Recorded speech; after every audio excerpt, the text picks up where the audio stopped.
Hey everybody, welcome to Red Sox Weekly on BostonSportsRadio.net. I'm Ashish Sharma, joined by Brian Roach, and we're going to be recapping this week in Red Sox baseball and baseball in general for the next 20 to 30 minutes.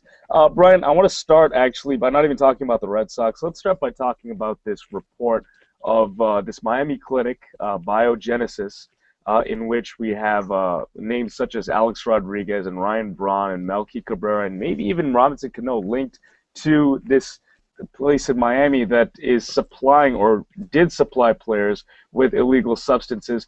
We don't have yet the official word of 20 guys on there, but we do know that there's 20 names. We do know that Alex Rodriguez and Ryan Braun are two of them. What effect do you think this would have on baseball, specifically the American League East, if, in fact, Robinson Cano is one of these guys? Well, if Robinson Cano, it would be a huge hit for the Yankees. I mean, their offense is struggling right now. McCarthy's share is starting to get hot. But what I think the biggest effect is Ryan Braun, because he was able to get out of his suspension on a technicality. And if this goes to court and Bosch provides all the evidence, I mean, A-Rod even bribed him to make sure the evidence didn't leak out. So it's going to be a huge punishment thing.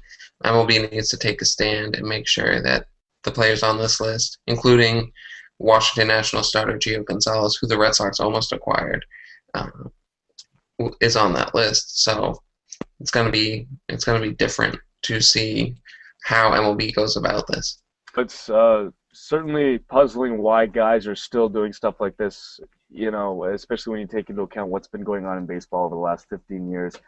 You can't hide from something like this. You have to know that if you involve yourself as a player in something that's illegal and using performance-enhancing drugs, that it's going to come back and bite you. It's just the way it is. I mean, I've never heard of anyone getting away scot-free, but then again, if they did, we just never found out about it. But you look at the guys that have been caught over the last 15, even 20 years, starting with all the way back with, Mark McGwire and Jose Canseco, it's just not going to end well for you. And, A-Rod, obviously, we had an idea that he'd been doing this now for a few years. Melky Cabrera, he had that whole fiasco where he got suspended and he started that fraudulent website where he's like, I didn't do anything.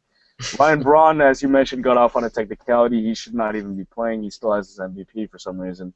And Robinson Cano is the one that surprises me because even though we're Bostonians and we're Red Sox fans, I respect Robinson Cano. I think he's a great second baseman.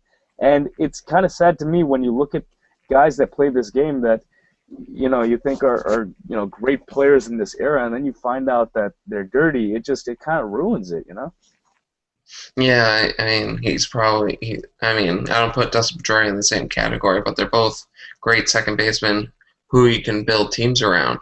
And Cano, has the pop. He has a great glove at second base. Pedroia's gritty, can hit 330, without a problem.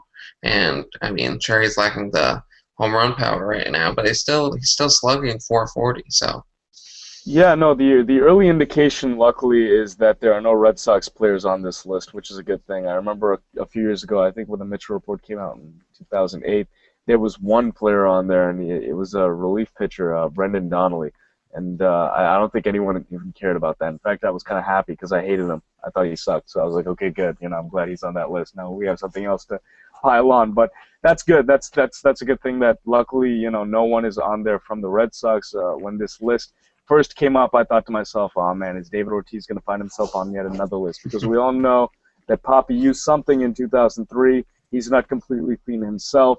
And my thought was, Dan Shaughnessy asked it earlier in the year. He said, hey, Papi, are you back on steroids? And David pulled I can't believe you're asking that and stuff like that. And, and now this list comes out, and my first thought was, well, is he on this list? So. Yeah, if A-Rod is on this list, it could be the end of his time with the Yankees because there's something in his contract that if he tests positive, they can void the contract. So he could find himself in Taiwan with Manny Ramirez. So you know what? I think Brian Cashman is drooling right now. He's like, please let this be true, please, because we have to pay A-Rod all this money for so many more years. I mean, this is going off on a tangent, but I can't believe they gave him that 10-year contract a few years ago. Yeah, they've been trying to get rid of him too. So well, this could be their way out. So the Steinbrenner family and Brian Cashman might be really happy in a few days when they get this confirmed. Let's move on now to Clay Buchholz, who has been, in my opinion, the best pitcher in baseball this year. I mean, the stats back it up. And over the last couple of years, we have kind of seen the evolution of a guy who kind of lacked confidence, who lacked command of various pitches, to become one of the best pitchers over the last 3 years. I mean, in 2010, he came in and won 17 games with a sub-3 ERA. There's no doubt that right now he is the front runner for the Cy Young Award winner, but I want to talk about his injury history. Over the last 3 years, as we mentioned on Monday Night Throwdown, he does not have a good history with injuries. He's, again, this year, during spring training, he pulled a hamstring just bending down. He missed a start with a random collarbone injury. Last year, he managed to play the whole year, but again, that wasn't without injury. A couple years ago, he had the stress fracture in his back. So my question to you, Brian, is, will injuries dictate Clay Buchholz's career? Oh, as most pitchers do. Like, look at Johnny Cueto. He's had injury upon injury, but mostly because of his delivery. Right now it's his shoulder. But if you look at Buchholz, he looks healthy this year. Like, I mean, maybe the workload will hinder his ability to go out there every fifth day. But as of right now, like, even the collarbone thing, it was sort of like a freak thing. Like, he was with his child and he fell asleep and the baby was on his collarbone, and that made it a little sore. So, I mean, and he still came out brilliant in that start against the Yankees, 5 innings. Technically a complete game shutout because it was called after 5.5. So he was a complete game shutout. He was able to, he looked dominant too. The best thing for Buchholz has been his changeup. He's been throwing it more, and that's like his best pitch. And he's going with the fastball curveball combination instead of using the cutter. Right, and it's working. I mean, he's got a 1.62 ERA. He's undefeated at 8-0. He's pitched nearly 80 innings, 77 to 28 K to BB ratio. And, going back to the injury, though, I remember when I found out about it, I thought to myself, are you kidding me, Buchholz? Like, really? This is such a random injury. Cradling your child when you're sleeping, I mean, it's kind of cute, but, like, at the same time, you gotta, it reminded me of Placido Polanco a few years ago. I remember he, like, strained his neck. He was lying down with his newborn child, and he saw that his baby didn't have, like, any pillow. So he just kind of, like, he was lying down like this, and he reached over to give his kid some pillow. And he, like, strained his neck, and he came in the next day. He's like, I can't go. I can't be in the lineup. I mean, that was one of the funniest injuries I think I've ever heard of. It's got to be right up there with Martin Gramatica celebrating his field goal, like, 10 minutes into the game. But I can't remember which Gramatica brother it was, but that was one of the funniest injuries ever. This one kind of goes up there with that. It's like, oh, how'd you hurt yourself? Oh, I was cradling my child as I was sleeping. But you're right. He does look healthier this year. If he can just continue to do what he's doing and not have a major injury, like I think Fernald said this on Monday Night Throwdown. You look at his stature. He's not the biggest guy. He's not a heavy-set guy like John Lester. He's kind of a Tim Lincecum type body. He's tall, but that kind of gives him a little bit of vulnerability to random injuries because of that. It'll just kind of be interesting to see how he can battle his injury history, and I'm really hoping for his sake. He's a damn good pitcher when he's healthy, so hopefully he can stay healthy. Now, continuing on the path, or rather the topic of health concerns, Jacoby Ellsbury may get activated tonight, or not. He never went on the DL. He may be back tonight after missing 5 games after a fantastic game in Philadelphia where he stole 5 bases, which is a franchise record. But I don't want to talk about that game. I want to talk about, is he soft? And this is something that I've talked to you about, over the last couple of years, is Jacoby Ellsbury just seems to have a hangnail every now and then. He'll pull a J.D. Drew. And I think this stems back to 2010 when he rented Adrian Beltre and took the entire season off after that and only played 18 games. Is this guy soft? I don't know. I think the 2 main injuries he had, the shoulder subluxation and the rib injury, they were both like freak accidents, but it did take way too long for Ellsbury to come back from the rib injury specifically. Like, he came back for barely like a week, and he was put back on, or like a couple games and he was put back on the disabled list, or he didn't even come back. So what I think about Ellsbury is that, yeah, he should be playing through this injury, through something like this. Like, I mean, look at what Pedroia's doing. He has his torn ligament, and he's hitting 330. Like, Yeah. sure, Yeah, no, his power has dropped, but I mean, Ellsbury at least could run the bases. I mean, it's a hamstring for Ellsbury, so maybe that's why. But yeah, no, I agree. And he's a center fielder, so running is pretty much half his job. But, you know, the thing with Jacoby Ellsbury is in 2010 when he ran into Adrian Beltre, obviously, I mean, anyone runs into Adrian Beltre, you're going to be out a while. But I think what pissed people off was the time it was taking, as you mentioned. 4 months just seemed like a really long time to come back from that. And at the time, I wasn't questioning his toughness. I was questioning the fact that, okay, Scott Boras is his agent. He's eligible for arbitration. He doesn't want to come back and put up crappy numbers and then have his arbitration based off that. So he's going to take a little time off. He's just going to say, hey, you know what, look at my 2009 numbers and go off that. So that's kind of what my mentality was and what my thinking was. But then, as you mentioned, he had the subluxation rather, the dislocated shoulder after Reed Brediak fell on him. And then he missed more time. And I was like, okay, you know what? Maybe that had nothing to do with the arbitration or anything like that. Maybe he just is a soft player. Because, yes, those were two completely freak accidents. They weren't J.D. Drew-like injuries where he's just like, oh, I just pulled something. Like, those were actual injuries that we watched in front of our eyes. But I just felt like the timetable for the return was just so long. And he's a guy that almost has to be 100%. 80% I can't go. Dustin Pedroia, as you mentioned, torn UCL in his thumb. Opening day he suffered that when he was sliding into first base head first. He's 100% on every play. He has played in almost every game this year. And he's played in every game, actually. So he hasn't missed a game yet? Nope. There you go. So, I mean, guys have different pain tolerances, different thresholds for pain. I understand that. But Jacoby Ellsbury, you got to understand, you're in a contract year. I mean, that might be playing into a little bit, but you cannot afford to miss a lot of time with an injury in a contract year. At this rate, he'll just have to come back to the Red Sox and accept whatever qualifying offer they give him. Yeah, I mean, I don't know if the Red Sox will go after him with Jackie Bradley Jr. waiting in the wings and stuff like that. I mean, Ellsbury's going to make a lot of money. I mean, even if he misses some time, he's still a great center fielder. I mean, he can steal bases. He can show flashes of power. He has great defense.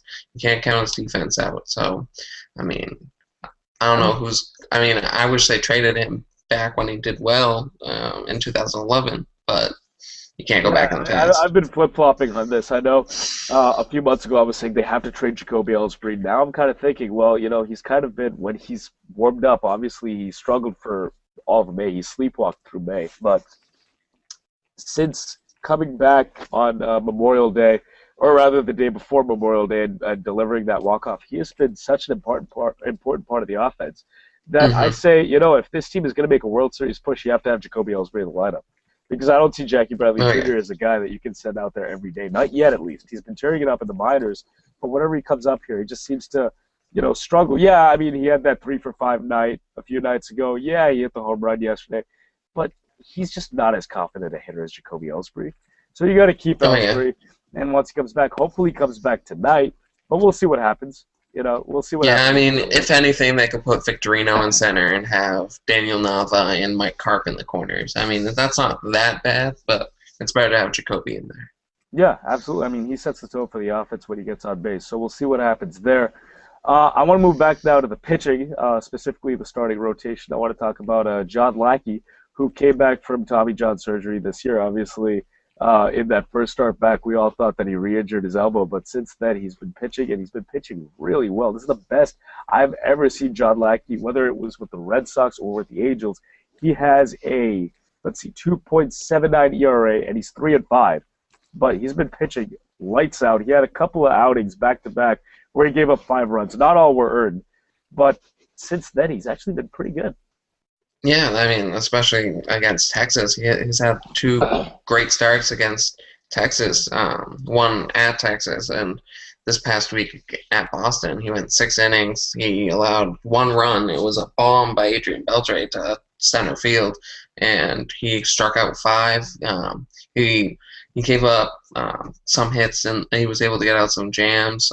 He got himself into a mess, but he was able to get out of it with some nice defense behind him. That's what's helped the Red Sox pitching too. When the Red Sox defense is errorless, the pitching is phenomenal. Yeah, I'm looking at his stats right now. He has like six quality starts on the season. One, two, three, four straight, dating back to May 19th. I mean, this is the best that I've seen him, as I Yeah, mentioned, as a member of the Red Sox. And, it just kind of makes you wonder, was he always this good? And was he just playing hurt for 3 years? I mean, like, where's this John Lackey from? And we kind of had an inkling that he was going to be better this year. When he showed up in spring training, he looked like he'd lost 15 pounds. He looked great. And I think this is a new John Lackey with a new attitude. We haven't. I mean, he's kind of adopted the attitude of, I'm just going to come here and go about my business. I'm not going to be a distraction to the team like I was a couple years ago with the whole chicken and beer thing. I'm not going to be a distraction with, my off-field issues and things like that. And this is a guy that I actually genuinely like now. I used to really, I had disdain for John Lackey every time he took the mound. I'm sure all of us did, yeah, but now I kind of look at him. I'm like, I don't mind this guy. I'm actually starting to like him a little bit. yeah. I think so, since he's one of the veteran presences on this team, that he wants to show that he can be a good leader instead of an okay leader. Like actually take reins over himself, and then worry about like the team. Like he's putting the team first, and then worrying about getting himself together. He's actually throwing 95 miles per hour now. So Well, yeah, he's one of those guys that came back from Tommy John surgery and really, might actually be throwing harder than he did before. But yeah, But yeah, no, I hope it continues. He's just not getting a lot of run support, which explains the 3-5 record. yeah. I was looking at average run support in the American League yesterday. Clay Buchholz is right at the top. He's averaging over 5 runs a game. Same with John Lester. And Lackey, I can't tell you off the top of my head, but he was at the bottom of that list. He's just not getting a lot of run support, and I don't know what it is. But Yeah. that's why I hate win-loss records in terms of defining how good a pitcher is. Ultimately you need W's, but I think you need to look at the other stuff to really get a full picture. Look at what Felix Hernandez did when he won the Cy Young. 11-11. Yeah. So. Yeah, exactly. I think you have to look at ERA, WHIP, walk to strikeout, strikeout to walk ratio, strikeouts per 9. You have to. Baseball is just one of those sports where stats can be very misleading, and in this case, John Lackey has been I'd say the second best pitcher on the staff this year. John Lester held that position behind Clay Buchholz, but he's really slipped lately. Ever since he threw that complete game shutout, or it was a one-hitter actually, it was a shutout. Ever since then, he really hasn't been the same guy. Yeah. So I want to move on now. Let's talk about David Ortiz. Got off to a slow start in 2009, 2010, 2011, 2012, and 2013. He's gotten off to really hot starts since coming back. So it kind of makes me wonder, and we just talked about him early on with Dan Shaughnessy talking about, is he back on steroids? Hopefully not, but, how do you explain all of a sudden this quick turnaround with David Ortiz? I just consider him healthy, like maybe 2009, 2010.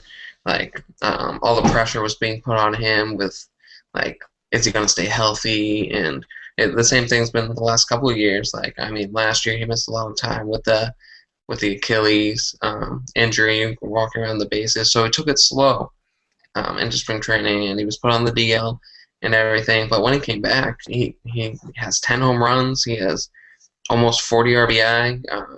He has that triple where he was exhausted after that. But, I don't think he actually was. I think he was doing it for the cameras or whatever. Because he just ran a triple, and then a sac fly came, and he, had to, sprint home. And he, went to, Salsa Lamacchia, leaned on him, was breathing heavy, all hunched over. And then he got back up and smiled and, just ran to the dugout. So, I think he's the heart of this offense. If he's going good, the team's going good, even if they score 17 runs. Oh, I agree. I think David Ortiz has now started to use all fields. When you go back to his early career with the Red Sox, he was a pull hitter. And now, over the last couple of years, he's kind of changed his approach. He's like, you know what, I'm going to give whatever the pitchers give me. If they're going to shift on me, I'll go the other way. That was all thanks to Adrian Gonzalez. Adrian Gonzalez actually helped us out with that. Right. Right. He actually did something other than just, come in for a year and a half and give us one really good year or half a good year and then a year and then fall off. But, and David Ortiz, you talk about the staying healthy and things like that. Yeah, he tore his Achilles last year, but he made really good recovery and came back. And you go back to 2009, he was coming off a really significant injury again, but this was with his arm. He had a torn tendon sheath. Remember against the Yeah. Baltimore Orioles, he fouled off a pitch, and then he just kind of grabbed in 2008. He grabbed his wrist, and he ended up missing 2.5 months because of that injury.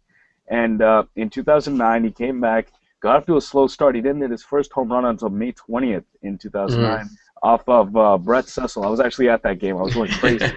So,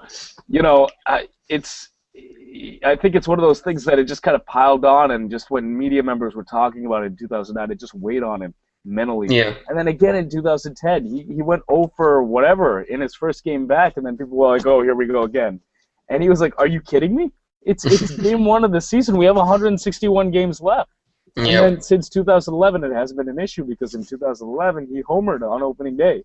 And then 2012, he homered like the first week. So, David Ortiz, I don't think ever really disappeared. I think it was just slow starts in 2009 and 2010, and then he went on to become one of the best hitters in baseball after that.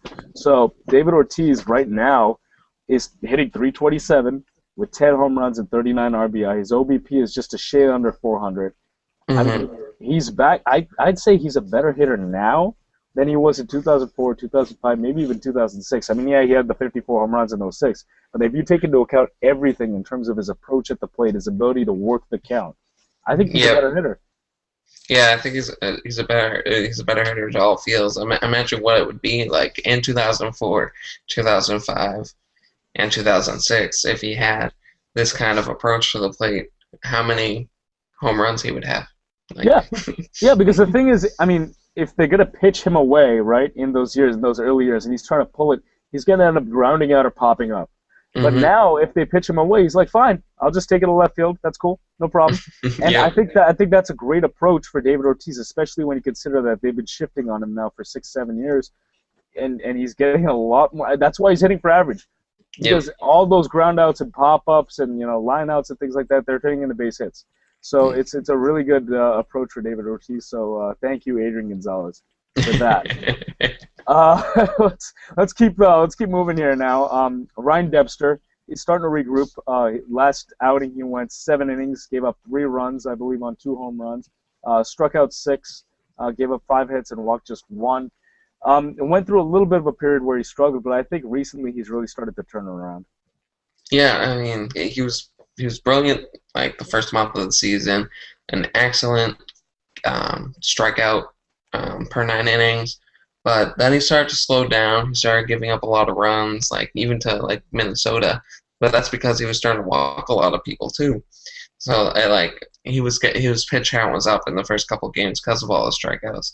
Then it got up because of all the walks. So he had a short outing of like 4 innings against the team in one of his recent starts. And the last 2 starts, one against Philly, one against Texas, he's done pretty well. I mean, 17-run output will help you get a win. I heard people saying, like, if he can't get a win with that much run support, I don't know how he's going to get one. So. Right, he's another guy just like John Lackey who has been struggling in terms of getting run support, and it's kind of funny to put it that way because it's not even his fault. But yeah, like you said, 3-6 with a 4.39 ERA, not fantastic, but I think the stats once again are slightly misleading here. I've been pretty content with Ryan Dempster so far in his 12 games as a member of the Red Sox. A 4.39 ERA is obviously nothing to get too happy about, but as a third starter, I think he's pretty much done his job. He's come in and he's given the team a chance to win in a very Wakefield-like fashion. He's not going to blow you away. He's not going to, impress you with, Clay Buchholz John Lester type stuff, but he will give you a chance to win, and so far he's done that. Obviously, 3-6, but I like I said, I've liked Ryan Dempster. So he's a veteran guy. He'll go 7-8 innings of 2-3 run baseball, which will put the Red Sox offense into it, especially if everyone's healthy, and that's if they make it to the postseason. But right, yeah. So it'll be interesting to see what happens there. Let's go on to our last topic, which is actually, in my opinion, the most interesting. Right now, Jose Iglesias is up playing third base. They have Stephen Drew at short, and Middlebrooks is set to get activated on Saturday. So that creates a bit of a logjam here. If Middlebrooks comes back and retakes his position at third base, Brian, who do you play at short? Do you go with Steven Drew, who's hitting like 438 in the month of June? Now, obviously, that's only through 4 games. Or do you go with Jose Iglesias, who's hitting 400? Or do you just stick Middlebrooks on the bench and go with the two hot bats? Well, I mean, I heard that they might put Middlebrooks and keep him at AAA, like designate it, and like option him off there if he doesn't produce during his rehab stint, which is only 3 games. But and tonight's his last game.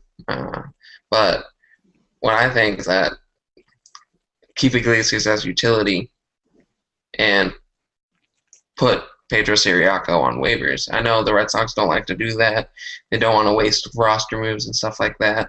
But the way Iglesias has been playing, you have to keep him on this team, even if he's just the utility guy. I mean, Iglesias just wants to be up here. He doesn't want to play every day in the minors. Like, he wants to be up with the big club, help produce. I mean, hit against the Yankees, go nuts on the Yankees, hit over 500 against the Yankees. But no, Middlebrooks so far is 2 for 5 with a home run, 5 RBI, 2 walks, and 1 strikeout. So far, he's walking more than he's striking out. And he has 1 more game tonight, but his last at bat last night was the home run. He hit like a 3-run home run. Right. I mean, like Iglesias, we have it here. He hasn't committed an error yet. He's hitting 426 with a homer, 7 RBI, 455 OBP. Drew isn't having a great season. He's hitting 234 in the month of June over the last 4 games here. Like I said, he's got a 438 average. He's slugging 938, OPS over 1400. Over 1,000, 1.408 OPS. Mm-hmm. So. Like his brother, and I know we constantly compare Steven and JD. They are the exact same hitter, in my opinion. Steven shows a little bit more emotion. He argued with the umpire he was animated yesterday. Yep. But they are incredibly streaky. So when a Drew catches fire, in my opinion, you stick with him. Because I remember when JD Drew caught fire, he was one of the hottest hitters in baseball. That's September of that one year when he hit 10 home runs or something like that. In June 2008 too. Yeah. I mean, that June was literally the reason he made the All-Star team. Mm-hmm. He was hitting 300 or 400 for the month of June with 8 home runs. So in my opinion, if a Drew is healthy, you stick with him.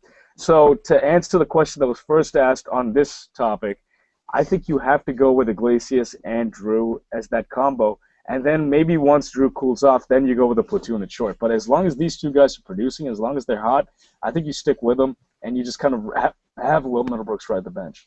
John Farrell says about that, but I know if you were the manager, you want Will Middlebrooks there. But look, I love his swing, I love his power, but if he's not producing, I don't know how you can put the kid in there. Well, I mean, so far, as I said, his rehab, 3 for 5. He only has 1 strikeout, 2 walks, which is way better than what he's doing at the major league level. But, I mean, we'll see, maybe the first series, this weekend against the Angels, the first 2 games, we'll see exactly what happens. So Yeah, I don't know. It'll be interesting.